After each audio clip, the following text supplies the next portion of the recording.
ഈശാവതാരം പരമേശമീഢ്യം തം രാമകൃഷ്ണം ശിരസാ നമാമി.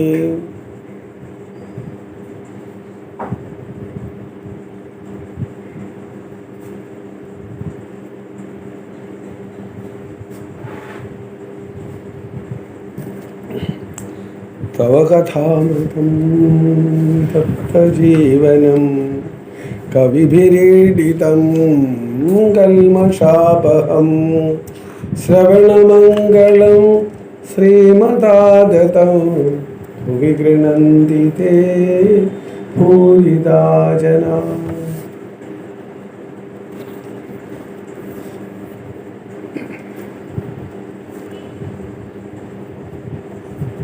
നമ്മൾ ശ്രീരാമകൃഷ്ണ വചനാമൃതം വായിക്കുന്നത് മുക്തിവിഘ്നം കാമിനി കാഞ്ചനം. ശ്രീരാമകൃഷ്ണദേവൻ ജീവന്മാർ 4 തരത്തിലുണ്ടെന്ന് പറയപ്പെടുന്നു. ബദ്ധജീവന്മാർ, മുമുക്ഷുജീവൻ, മുക്തജീവൻ, നിത്യജീവൻ. ഈ ലോകം ഒരു വല പോലെയാണ്. ജീവന്മാർ മീനുകളും. സ്വമായ കൊണ്ട് ഈ ലോകത്തെ നിർമ്മിച്ച ഈശ്വരൻ മീൻപിടുത്തക്കാരൻ. മത്സ്യം വലയിലകപ്പെട്ടാൽ ചിലവ വല പൊട്ടിച്ച് ചാടാൻ ശ്രമിക്കുന്നു, അതായത് മുക്തരാകാൻ പ്രയത്നിക്കുന്നു. ഇവരെ മുമുക്ഷു ജീവന്മാരെന്ന് പറയാം. ഓടാൻ നോക്കുന്നവർക്കെല്ലാം ഓടാൻ കഴിയുന്നില്ല. 2 or 4 എണ്ണം പ്ലിക്കോന്ന് പുറത്ത് ചാടുന്നു. അതാ പോയി ഒരു വലിയ മീൻ എന്ന ആളുകൾ വിളിച്ചു പറയുന്നു. ഈ 3-4 പേരാണ് മുക്തജീവന്മാർ. ചില മത്സ്യങ്ങൾ സ്വഭാവേന തന്നെ വളരെ കരുതലുള്ളവയാണ്. അവ ഒരിക്കലും വലയ്ക്കകത്ത് പെടുന്നില്ല. നാരദാദി നിത്യജീവന്മാർ ഒരു കാലവും സംസാര ജലത്തിൽ പെടുന്നില്ല. എന്നാൽ അധികം മത്സ്യങ്ങളും വലയിൽ അകപ്പെടുന്നു. വലയിൽ പെട്ടെന്നോ ചത്തുപോകുമെന്നോ അവ അറിയുന്നതേയില്ല. അവ വലയിൽ പെട്ടപാടെ വലയും കൊണ്ട് പരക്കം പാഞ്ഞ് ചെളിയിലാണ്ട് ഒളിച്ചു കിടക്കാൻ നോക്കുന്നു. പുറത്തു പോകാനുള്ള യാതൊരു പ്രയത്നവുമില്ല. അതുമാത്രമല്ല, കൂടുതൽ ആഴത്തിൽ ചെളിയിൽ പുതഞ്ഞു പോകുന്നു. ഇവരാണ് ബദ്ധജീവന്മാർ. വലയ്ക്കകത്താണ് അവർ താമസം.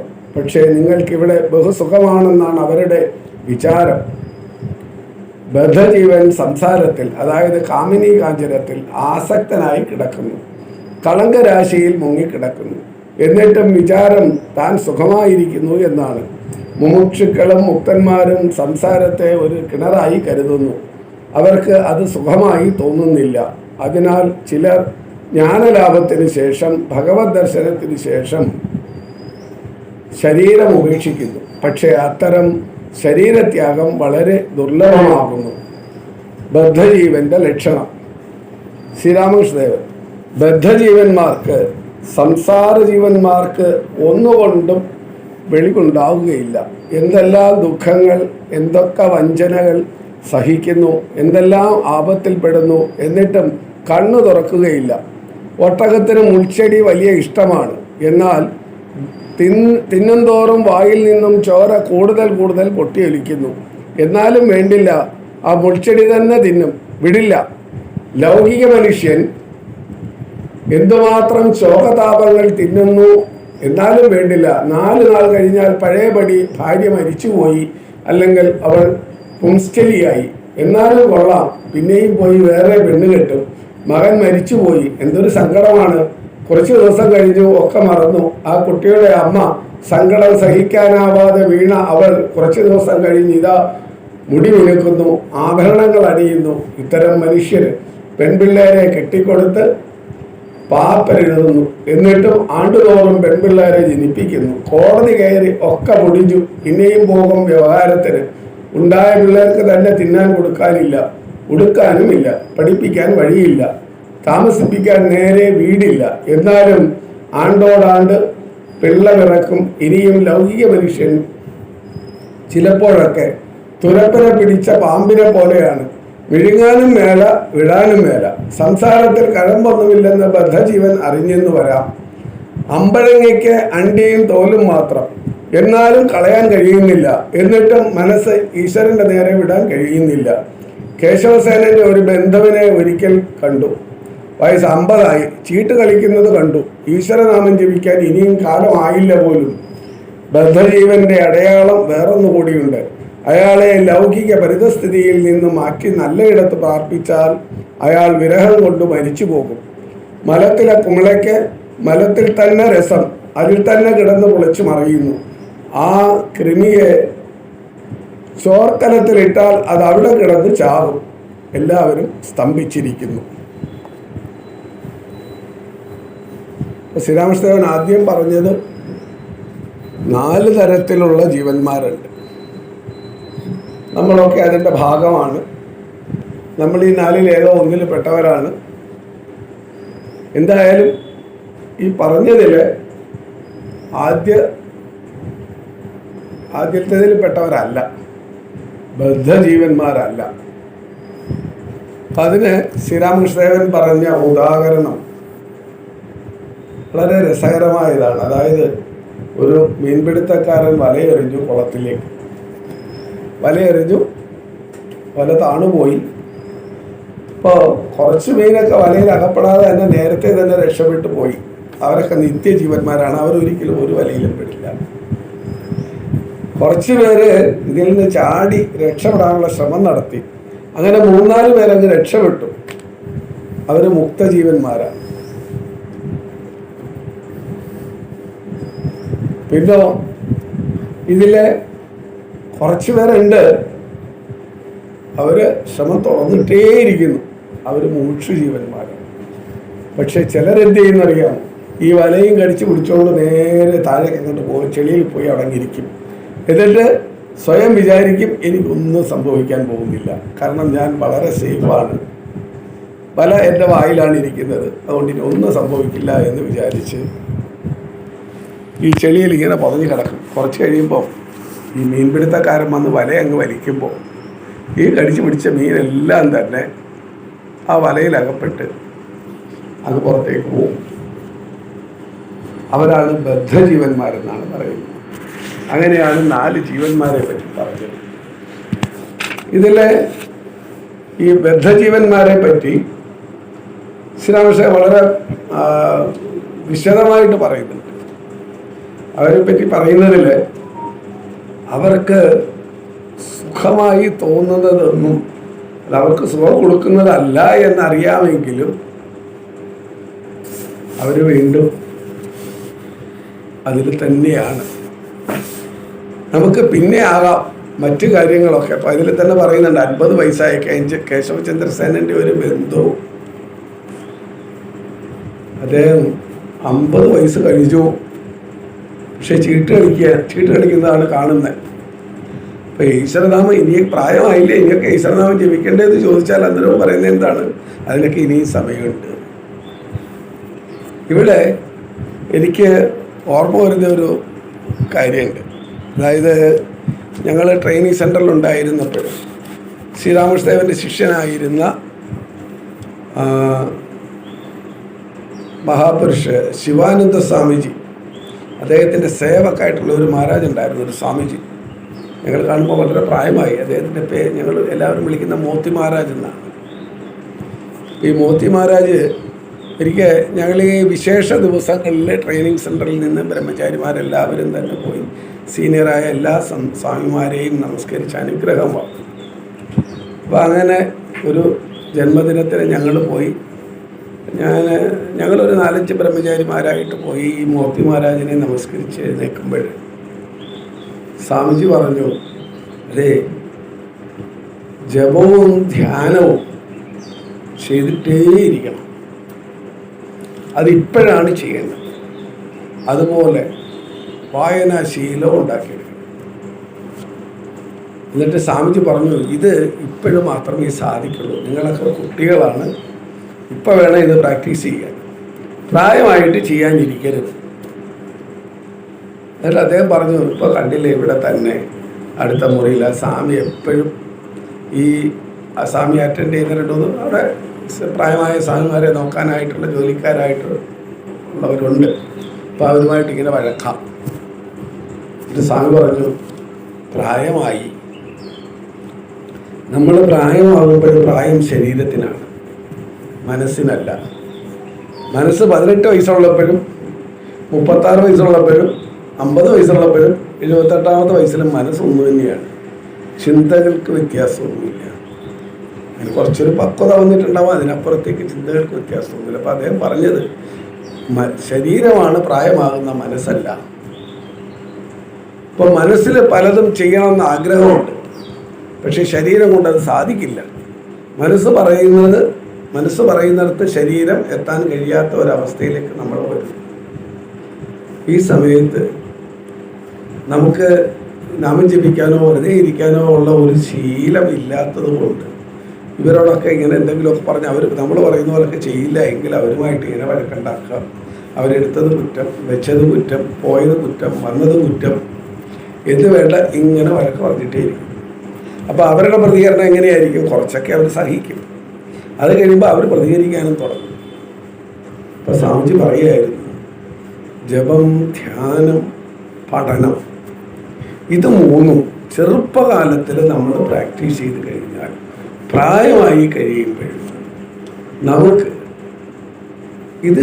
ഈ ജപവും ധ്യാനവും പഠനവുമായിട്ട് നമ്മുടെ സമയം അങ്ങ് കഴിഞ്ഞു പോകും. ആവശ്യമില്ലാതെ മനസ്സ് അവിടെ ഇവിടെ ഒന്നും ചുറ്റിത്തിരിയില്ല. അപ്പോൾ അന്ന് ഈ പ്രായമായി കഴിഞ്ഞും മനസ്സും ശരീരവും ഒന്നുപോലെ തന്നെ പ്രവർത്തിക്കും. കാരണം ഒരിടത്ത് ഇരുന്ന് ജപിച്ചാൽ മതി, ഒരിടത്ത് ഇരുന്ന് ധ്യാനിച്ചാൽ മതി, ഒരിടത്ത് ഇരുന്ന് ബുക്ക് വായിച്ചാൽ മതി, വലിയ പ്രശ്നങ്ങളുണ്ടാവില്ല. ഇതിൽ നിന്നിപ്പോൾ നമ്മുടെ പല വീടുകളിലും ഗൃഹസ്ഥന്മാരെ ഞാൻ ആലോചിച്ചപ്പോൾ അത് സന്യാസിമാരെക്കാൾ കൂടുതൽ ഗൃഹസ്ഥന്മാരാണ് ചെയ്യേണ്ടതെന്ന് എനിക്ക് തോന്നുന്നു.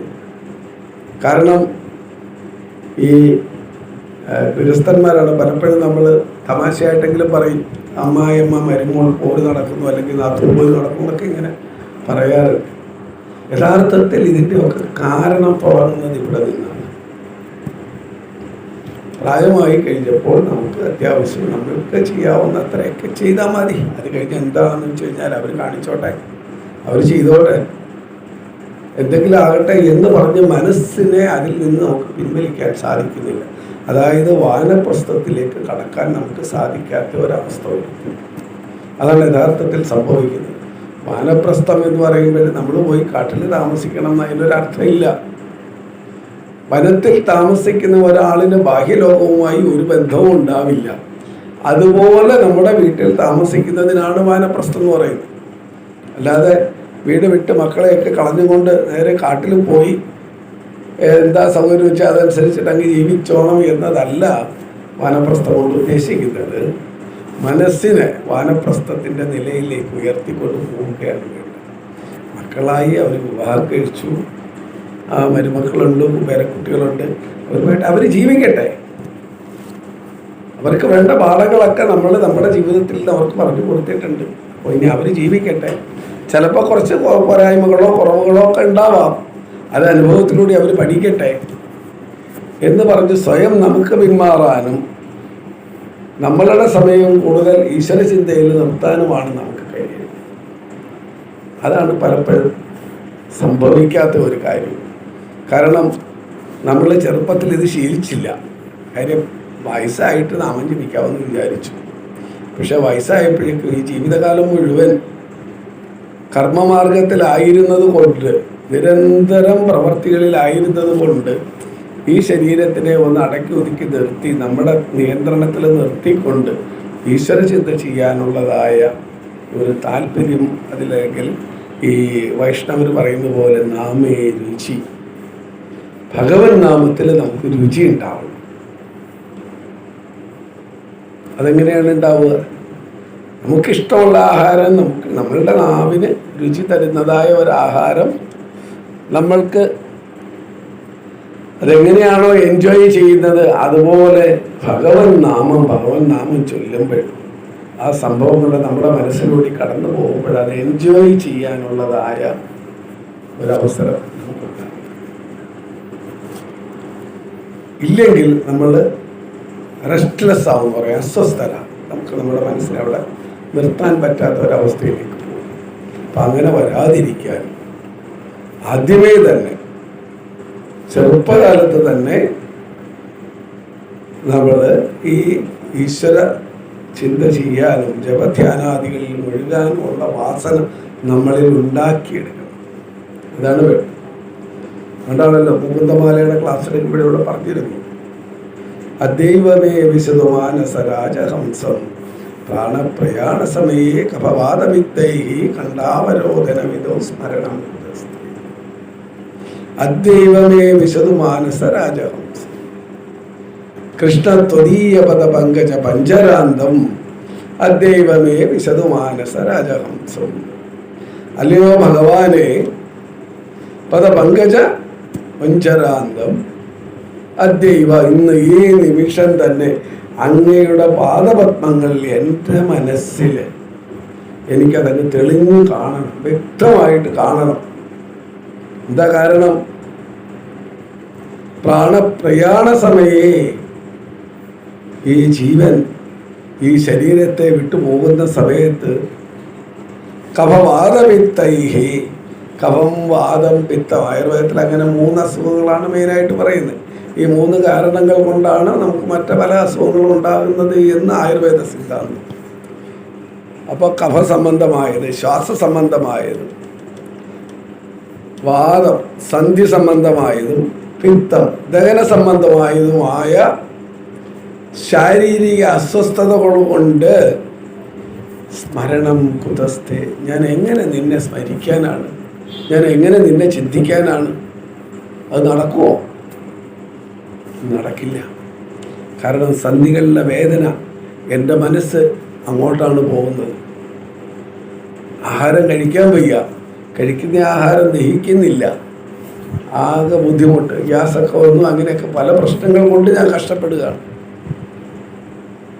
പിന്നെ പോരാത്തതിന് ശ്വാസ സംബന്ധമായ കാരണങ്ങൾ. ഇതൊക്കെ കൊണ്ട് എൻ്റെ മനസ്സ് മുഴുവൻ ഈ ശരീരത്തിലാണ് കേന്ദ്രീകരിക്കുന്നത്. അല്ലയോ ഭഗവാനെ, നിന്നിൽ കേന്ദ്രീകരിക്കാൻ എനിക്ക് സാധിക്കുന്നില്ല. കഫവാദപിത്തൈഹി കണ്ഠാവരോധന വിധവും, എൻ്റെ തൊണ്ട തുറന്ന് നിന്നെ ഉറക്കി ഒന്ന് വിളിക്കാൻ കണ്ഠാവരോധന വിധവും സ്മരണം കുതസ്ഥേ, ഈ അടഞ്ഞിരിക്കുന്ന എൻ്റെ തൊണ്ട കൊണ്ട് ഞാൻ എങ്ങനെ നിന്നെ വിളിക്കാനാണ്? സാധിക്കില്ല. അതുകൊണ്ട് എന്ത് വേണം? അദ്വൈവ, നീ നിമിഷം നീ എൻ്റെ മനസ്സിൽ ഒന്ന് തെളിഞ്ഞ് കാണണം, എനിക്ക് നിന്നെ അറിയണം. അത്രയും എൻ്റെ ആഗ്രഹമുള്ളൂ. അതിനപ്പുറത്തേക്ക് എനിക്ക് വേറെ ഒരാഗ്രഹവും ഇല്ല.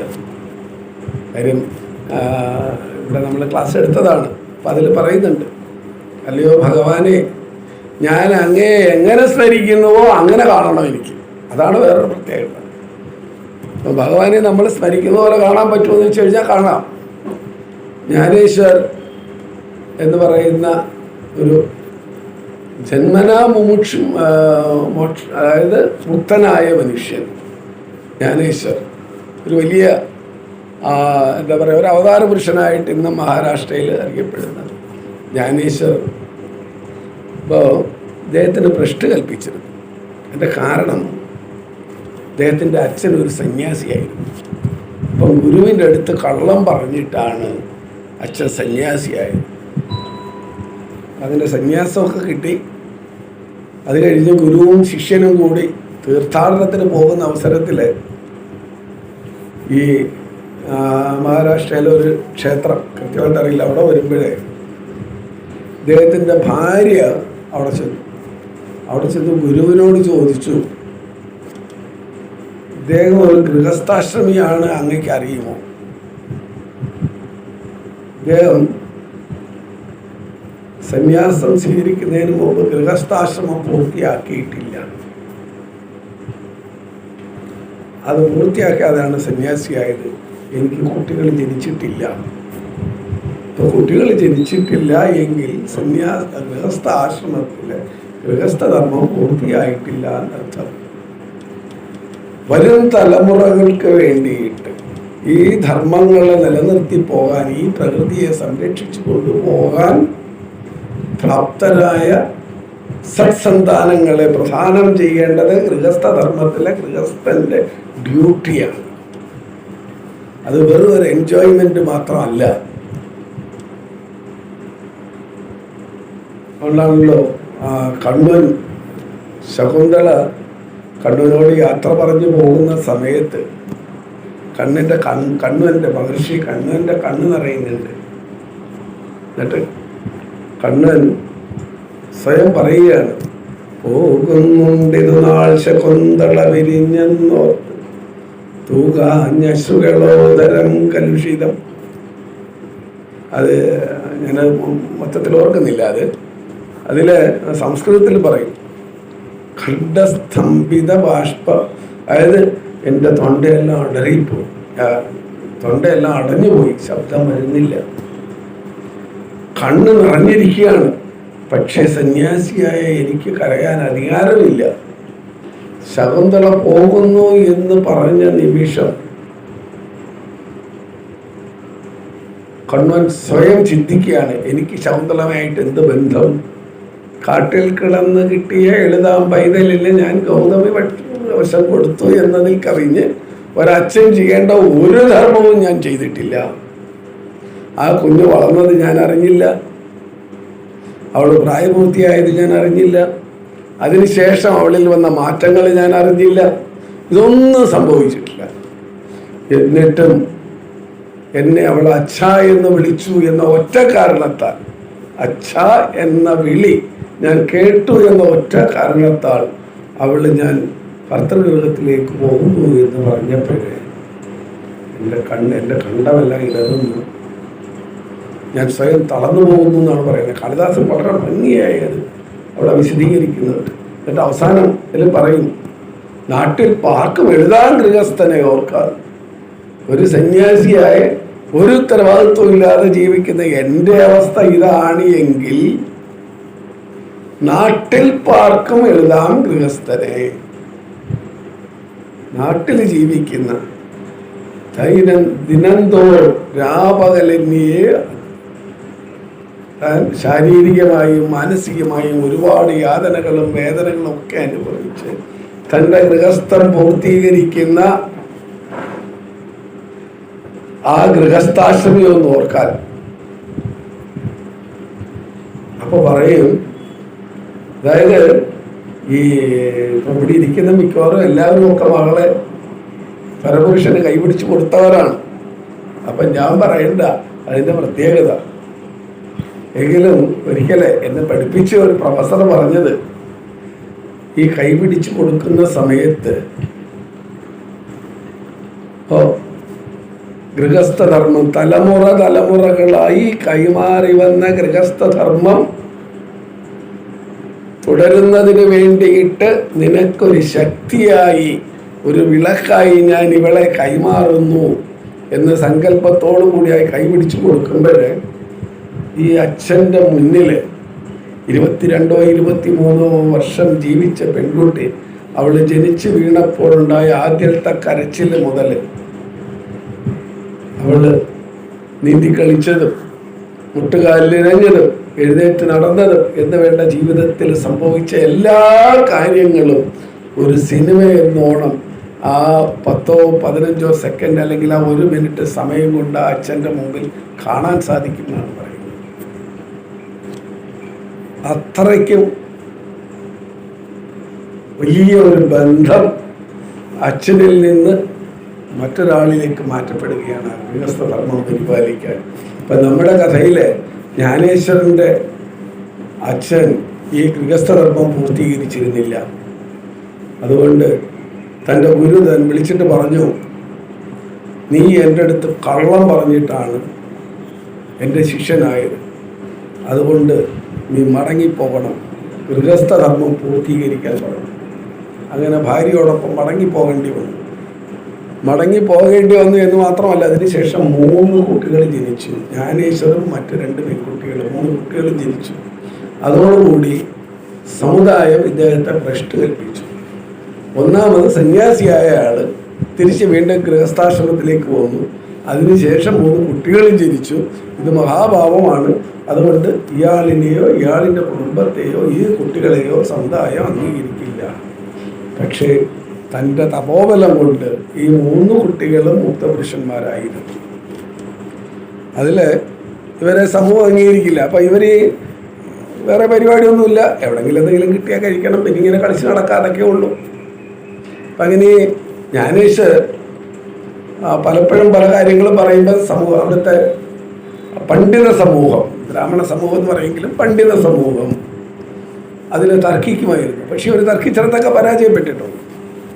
അപ്പോൾ ഒരിക്കൽ ജ്ഞാനേശ്വരോട് ചോദിച്ചു. ജ്ഞാനേശ്വരൻ അപാരമായ കഴിവുള്ള ആളായിരുന്നു. ഒരു വലിയ ശശധരധർ പണ്ഡിതൻ, അങ്ങനെ എന്താണ് അദ്ദേഹത്തിൻ്റെ പേര്, വലിയ പണ്ഡിതൻ, മഹാപണ്ഡിതനാണ്. അദ്ദേഹം പറഞ്ഞു, ഞാൻ ഈ ജ്ഞാനേശ്വരമായിട്ടൊന്ന് തർക്കിക്കാൻ പോവുകയാണ്. എന്നിട്ട് അദ്ദേഹം എന്തെന്ന് വെച്ച് കഴിഞ്ഞാൽ ഒരു പുലിയുടെ മുകളിൽ കയറിയിരുന്നു. എന്നിട്ട് ആ പുലിയുടെ മുകളിൽ ഇരുന്നുകൊണ്ടാണ് ജ്ഞാനേശ്വരൻ്റെ അടുത്തേക്ക് വരുന്നത്. 3 പേരും കുട്ടികളാണ്.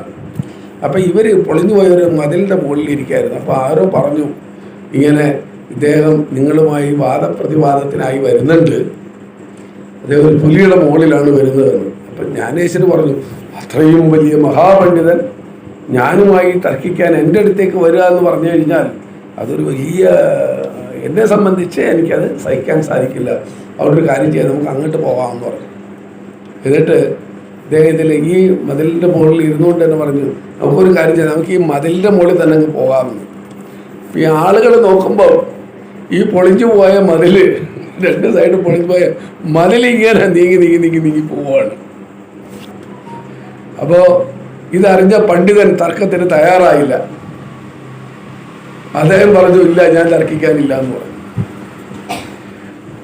ഒരിക്കല് ഇദ്ദേഹം വേദം ചൊല്ലുന്നതിനെ എതിർത്തിരുന്നു. അപ്പം ഈ വേദം ചൊല്ലുന്നതിനെ എതിർത്തിരുന്നത് കൊണ്ട് ജ്ഞാനേശ്വരോട് ചില പണ്ഡിതന്മാർ ചോദിച്ചു, വേദം അങ്ങനെ എല്ലാവർക്കും ചൊല്ലാനുള്ളതാണോ? ആർക്കും വേണേലും ചൊല്ലാമെന്ന് പറഞ്ഞു. ഏത് ജീവജാലങ്ങൾക്കും വേദം ചൊല്ലാൻ അധികാരമുണ്ട്. അപ്പം ഇവർ ചോദിച്ചു, അങ്ങനെയാണെങ്കിൽ പോത്തും വേദം ചൊല്ലുമോ? പിന്നെ പോത്തും വേദം ചൊല്ലുമെന്ന് പറഞ്ഞു. എന്താണെന്ന് തെളിയിക്കാമോ എന്ന് ചോദിച്ചു. തെളിയിക്കാം, തീയതിയൊക്കെ നിശ്ചയിച്ച്. അപ്പം ഇന്ന് രാവിലെ ജ്ഞാനേശ്വര് അവിടെ മാർക്കറ്റിലേക്ക് പോയി, ചന്തയിലേക്ക് പോയി. അപ്പോൾ അവിടെ അലഞ്ഞ് തിരിഞ്ഞ് നടക്കുന്ന ഒരു വലിയ പോത്തിനെ പിടിച്ചോണ്ട് വരികയല്ലേ, വിളിച്ചോണ്ട് വന്നു. അപ്പോൾ ഈ ക്ഷേത്രത്തിൻ്റെ മെയിൻ എൻട്രൻസ് ഉണ്ട്, ഇത്തിരി വീതി കുറവാണ്. ഈ പോത്തിൻ്റെ കൊമ്പ് ഇങ്ങനെ ഈ മോട്ടോർ സൈക്കിളിൻ്റെ സ്റ്റിയറിംഗ് മാതിരി ഇങ്ങനെ വളഞ്ഞിരിക്കുകയാണ്. അപ്പോൾ ജ്ഞാനേശ്വരൻ മുമ്പേ അങ്ങകത്ത് കയറി, ആളുകളെല്ലാം കൂടിയിരിക്കുകയാണ് പോത്ത് വേദം ചൊല്ലുന്ന കാണാനായിട്ട്. അപ്പോൾ അവിടെ ചെന്ന് കഴിഞ്ഞാൽ പോത്തിനകത്തേക്ക് കയറാൻ പറ്റുന്നില്ല. 2-3 പ്രാവശ്യമായിട്ട് ഇങ്ങനെ തട്ടി. അപ്പം ജ്ഞാനേശ്വരൻ തിരിഞ്ഞ് എന്ന് പറഞ്ഞു, തല ചരിച്ച് കടത്ത്, അപ്പം അകത്ത് കയറാൻ പറ്റുന്നു. അതോടുകൂടി നിന്ന പണ്ഡിതന്മാർ വന്ന് ജ്ഞാനേശ്വരന് സാഷ്ടാംഗം നമസ്കരിച്ചു. ഒരു പരിചയമില്ലാത്ത ഒരു പോത്തിനോട് പറയാണ്, നീ തല ചരിച്ച് കടത്ത്, അപ്പം അകത്ത് വരാവും. അത് കേട്ട പോത്ത് തല ചരിച്ചകത്തേക്ക് കയറി. അതോടുകൂടി പറഞ്ഞു, ഇനി ഇതിനോട് വേറെ ചൊല്ലിക്കേണ്ട, അത് തീർച്ചയായിട്ടും ചൊല്ലുന്നു പറഞ്ഞു. നമുക്ക് കേരളത്തിൽ തന്നെ നമുക്ക് അനുഭവം ഉണ്ടല്ലോ. ചട്ടമ്പി സ്വാമികൾ തിരുവനന്തപുരത്ത് കൊട്ടാരത്തിലെ ഒരു വലിയ ഉദ്യോഗസ്ഥൻ. അപ്പം അദ്ദേഹത്തിന് ഒത്തിരി അഹങ്കാരം കൂടുതലുണ്ടായിരുന്നു. അഹങ്കാരം എന്ന് വെച്ച് കഴിഞ്ഞാൽ എന്താ പറയുക, നമ്മൾ സാധാരണ പിള്ളേരെയൊക്കെ വഴക്ക് പറയുന്നവരുള്ള അഹങ്കാരമല്ല, മറിച്ച് തൻ്റെ ഗർവ് കുറച്ച് കൂടുതലായിരുന്നു. അപ്പോൾ ഒരു ദിവസം ചട്ടമ്പി സ്വാമിയോട് പറഞ്ഞു, സ്വാമി വീട്ടിലേക്ക് വന്നാൽ മതി, ഒരു ദിവസം ഉച്ചയ്ക്ക് അവിടെ ആഹാരമാവാമെന്ന് പറഞ്ഞു. ആയിക്കോട്ടെ, പക്ഷെ എൻ്റെ ഒരു 10-50 പേരുണ്ടാവും, അവർക്കും കൂടി കൊടുക്കണം. ആയിക്കോട്ടെ, എത്ര പേര് വേണേലും വന്നോട്ടെ എന്ന് പറഞ്ഞു. സമയമായപ്പോൾ സ്വാമി അവിടെ ചെന്നു, വേറെ ആരെയും കാണുന്നില്ല. അപ്പോൾ അവർ ചോദിച്ചു, എവിടെ സ്വാമിയുടെ കൂടെ ഉള്ളവർ? അവരൊക്കെ ഇപ്പോൾ അവർ വരുന്നുണ്ട് എന്ന് പറഞ്ഞു. നിങ്ങൾ ഇലയിട്ട് വിളമ്പിക്കോളൂ, അവർ വരും എന്ന് പറഞ്ഞു. അവർ വലിയ കാര്യമായിട്ട് ഇലയിട്ട് വിളമ്പി.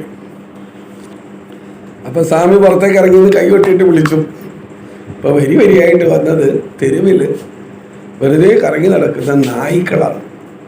പക്ഷെ അതിൻ്റെ അതിശയോക്തി എന്താണെന്നാൽ ഈ നായ്ക്കൾ വന്ന് ഇലയുടെ മുമ്പിൽ ഇരുന്നു എന്ന് മാത്രമല്ല, ബ്രഹ്മാർപ്പണം കഴിയുന്നത് വരെ അവരാഹാരം നോക്കിക്കൊണ്ട് അവിടെ ഇരുന്നു എന്നുള്ളതാണ് അതിൻ്റെ പ്രത്യേകത.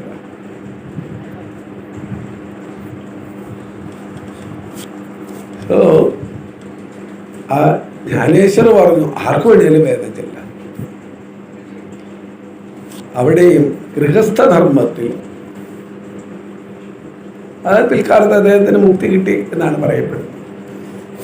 സോ ഇങ്ങനെ മുക്തനാവാനുള്ളതായ ശ്രമം നമ്മൾ ജനിക്കുമ്പോൾ തുടങ്ങി ശ്രമിച്ചുകൊണ്ടേയിരിക്കും. ഇതിൽ ഇന്നലെ ഇവിടെ 1-2 ചെറുപ്പക്കാർ വന്നിരുന്നു. അതിലൊരാൾ എന്നോട് ചോദിച്ചൊരു ചോദ്യം, ഈ സാധന അനുഷ്ഠിക്കുമ്പോൾ നമ്മൾ പുരോഗമിക്കുന്നു എന്ന് എങ്ങനെ മനസ്സിലാവും? അപ്പം ഞാൻ പറഞ്ഞു, സാധന അനുഷ്ഠിക്കുന്നത് റിസൾട്ട് ഓറിയൻറ്റഡ് ആണ് എങ്കിൽ അതിന് നിങ്ങൾ ആശ്രമമായിട്ട് ബന്ധപ്പെട്ടിട്ട് കാര്യമൊന്നുമില്ല. അതിന് വേറെ സാധനങ്ങളുണ്ട്, മാർഗങ്ങളുണ്ട്, അതൊക്കെ വേറെ നോക്കണം. അതല്ല, നിങ്ങൾക്ക് ഈശ്വര ചിന്ത ചെയ്യണം, ഈ മനുഷ്യജന്മത്തിൽ നിന്ന് എനിക്കൊന്ന് രക്ഷപ്പെടണമെന്ന് മാത്രമാണ് ചിന്തയെങ്കിൽ സാധന ചെയ്യേണ്ട കാര്യമുള്ളൂ, എങ്കിൽ മന്ത്രദീക്ഷ എടുക്കേണ്ട കാര്യമുള്ളൂ എന്ന് പറയുണ്ടായി. അങ്ങനെ അതിനെപ്പറ്റി ഞങ്ങൾ സംസാരിച്ചുകൊണ്ടിരിക്കുമ്പോൾ മന്ത്രദീക്ഷയിലൊക്കെ വന്നു. വന്നു കഴിഞ്ഞപ്പോഴും ഞാൻ പറഞ്ഞു, സാധനയുടെ ഓരോ ഭാഗത്തും ഓരോ മാറ്റങ്ങൾ നമ്മളിൽ വരുന്നുണ്ട്. നമ്മുടെ ജീവിതത്തിൽ നമ്മൾ കുട്ടിക്കാലത്തുണ്ടായിരുന്ന നമ്മുടെ ചിന്താഗതികളല്ല കുറച്ചുകൂടെ വളർന്ന് യുവാവായി കഴിഞ്ഞപ്പോൾ, ആ യുവാവ് ഒന്ന് മെച്ചുവറായി 25 വയസ്സ് കഴിഞ്ഞപ്പോഴത്തേനും ചിന്തകൾ വീണ്ടും മാറി. ഒരു 45-50 ആകുമ്പോൾ വീണ്ടും മാറും. ഇങ്ങനെ പല സ്റ്റേജിലും മാറുന്നത് പോലെ നിരന്തരമായ സാധനയുടെ ഫലമായിട്ട് നമ്മളിൽ പല മാറ്റങ്ങളും, ഈ മാറ്റങ്ങൾ നമ്മൾ അറിയാറില്ല. പക്ഷേ നമുക്ക് ചുറ്റും ആധ്യാത്മികമായ സ്പിരിച്വൽ പവർ, ആധ്യാത്മികമായി ശക്തിയുള്ള ഒരു ഓറ, ഒരു വലയം നമ്മളെ കവർ ചെയ്യുന്നുണ്ട്. അത് നമ്മൾ അറിയുന്നില്ല. പക്ഷേ അത് മറ്റുള്ളവർ പലർക്കും അറിയാൻ പറ്റും. കാരണം ചിലർ നമ്മളുടെ അടുത്ത് വന്ന് ഇഷ്ടംപോലെ സമയം ചെലവഴിക്കാൻ താല്പര്യപ്പെടും. മറ്റു ചിലർക്ക് നമ്മളുടെ സാമീപ്യം പോലും സഹിക്കാൻ പറ്റില്ല, അവരവിടുന്ന് പോക്കളയും. ദുഷ്ട മനസ്സുകളോ അല്ലെങ്കിൽ മലിന മനസ്സുകളോ ആയവർക്ക് ആധ്യാത്മിക ചൈതന്യം ഉൾക്കൊള്ളുന്നതായ ഒരു ശരീരം, അങ്ങനെ ഒരു വ്യക്തിയുടെ അടുത്ത് സമയം ചെലവഴിക്കാൻ സാധിക്കില്ല, അവരെഴുതിന് പോക്കളയും. അതല്ല, മലീമസമല്ലാത്ത ഈശ്വരഭക്തിയോട്, അതായത് നാമേ രുചി, ഭഗവൻ നാമത്തിൽ രുചി അനുഭവിക്കുന്നവർ ആണെങ്കിൽ അവർക്ക് വീണ്ടും വീണ്ടും അങ്ങോട്ട് പോകണമെന്ന് താല്പര്യത്തോടും. വിവേകാനന്ദ നരേന്ദ്രനോട് പറഞ്ഞു, നീ ദക്ഷിണേശ്വരത്തേക്ക് വരണമെന്ന് പറഞ്ഞു. അപ്പോൾ വരാമെന്ന് പറഞ്ഞു. പിറ്റേ ദിവസം വലിയ എപ്പോൾ പോകും എന്നായിരുന്നു നരേന്ദ്രൻ്റെ ചിന്ത. ഈ വചനാമൃതം എഴുതിയ മഹേന്ദ്രനാഥ ഗുപ്തൻ്റെ ചിന്ത അത് തന്നെയായിരുന്നു. ഇനി ഞാൻ എപ്പോൾ പോകും അദ്ദേഹത്തിൻ്റെ അടുത്തേക്ക്? ആത്മഹത്യ ചെയ്യാൻ തീരുമാനിച്ചിറങ്ങിയ ഒരു വ്യക്തിയായിരുന്നു മഹേന്ദ്രനാഥ ഗുപ്തൻ.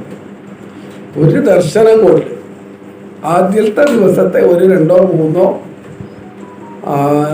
ചോദ്യോത്തരങ്ങൾ കൊണ്ട് വീണ്ടും ആ മനുഷ്യൻ്റെ അടുത്തേക്ക് പോകാൻ തന്നെ എന്തോ വലിച്ചു കൊണ്ടുപോകുന്നുണ്ട്. ആ പ്രതീതി ഉണ്ടായത് ശ്രീരാമകൃഷ്ണദേവന്റെ ആധ്യാത്മിക ചൈതന്യത്തെ ആസ്വദിക്കാൻ, നാമേ രുചി, ഭഗവൻ നാമം പറയുമ്പോൾ തന്നെ നാവിൽ രുചി വരുന്നത് കൊണ്ടാണ് വീണ്ടും വീണ്ടും പോകുന്നത്. മറിച്ച് എത്രയോ പേരുണ്ട് അടുത്ത് പോയിട്ട് ഇരിക്കാൻ വയ്യാതെ അവർക്ക് മടങ്ങിപ്പോകും, അവർക്ക് സാധിക്കില്ല.